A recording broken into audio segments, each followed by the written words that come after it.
नागपूरमध्ये श्रीराम प्राणप्रतिष्ठा सोहळ्याच्या निमित्ताने विद्यार्थ्यांना नृत्याचे धडे मिळत आहेत। नागपूरच्या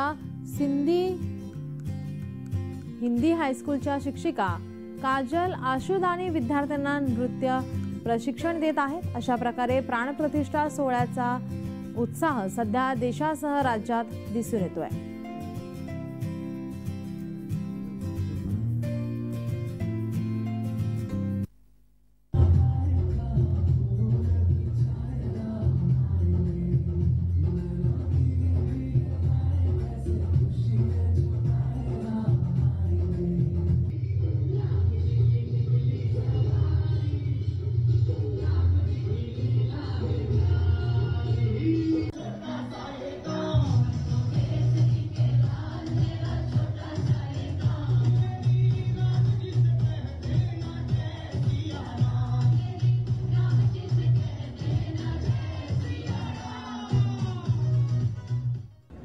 तारीख के लिए यहाँ सबके मन में बहुत उत्साह है। सब लोग बहुत ज़ोरों शोरों से यहाँ पे तैयारियाँ कर रहे हैं और श्री राम जी के नारे लगा रहे हैं और नृत्य की वो लोग तैयारी कर रहे हैं। 22 तारखेसाठी आम्ही रामरक्षाचं पठण ठेवलेलं आहे सामूहिक।